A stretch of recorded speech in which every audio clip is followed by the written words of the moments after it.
Select the default cube, and type X to delete. We need a cylinder. This mesh is going to be our source instancing mesh. S to scale, and S and Z to scale on the Z-axis. Let's create an icosphere and use that as our target mesh for instancing. G and X to move on the X-axis.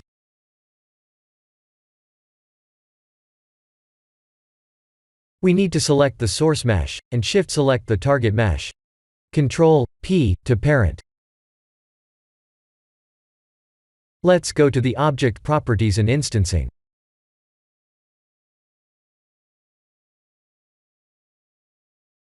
If we select the vertex, that would mean the source mesh will appear in every vertex instance of the target mesh.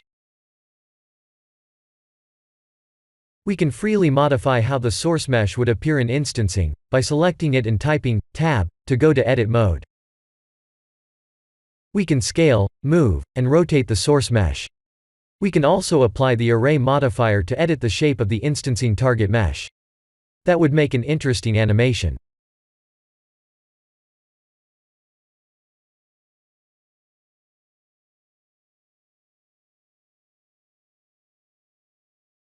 How would we go about aligning the source mesh to the target mesh's normal, so they would look like spikes?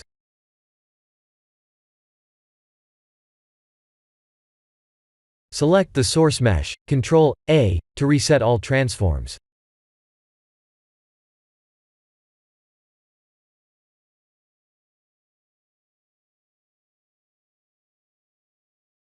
This was done in instancing's face mode, but we can do this in vertex mode as well.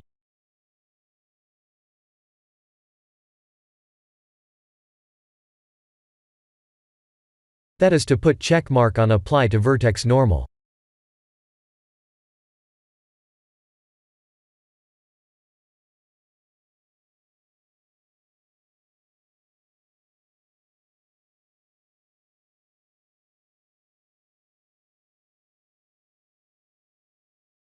Try experimenting with R, X, 90, and see what would happen if we place X with Y, or Z, and 90 with other values.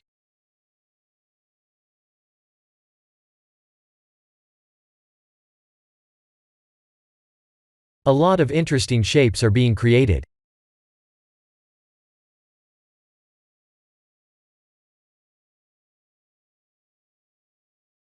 If we have more vertices on the target mesh, there will be more instances.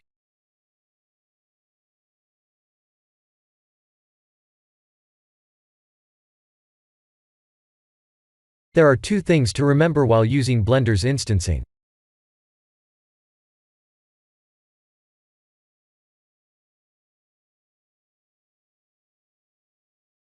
When we need to duplicate a set of instancing mesh, we must select both meshes before duplicating.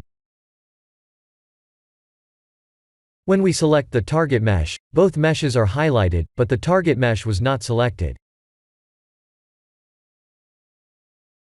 We need to either box select or shift select both meshes before duplicating.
Ctrl plus Alt plus numpad 0 to set up the render view.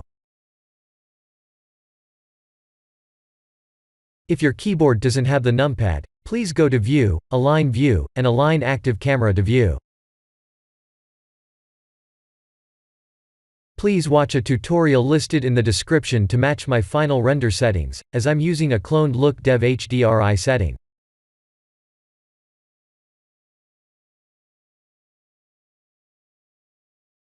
I'll use the sky texture.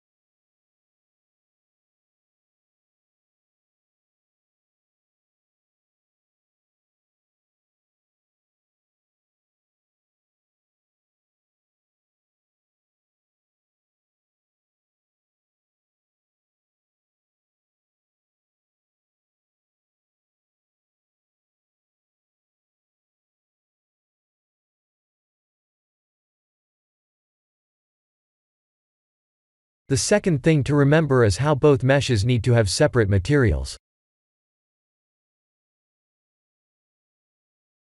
If we change the target mesh's material, even though both meshes are highlighted, only the target mesh's material will change.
In order to change the source mesh's material, we need to select it like this, and change its material.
Let's turn off Use Nodes under Compositing. I'll also use 32 samples to render.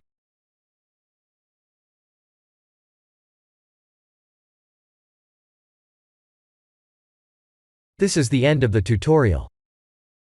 Please like and subscribe if you have enjoyed watching this tutorial. Thank you for watching.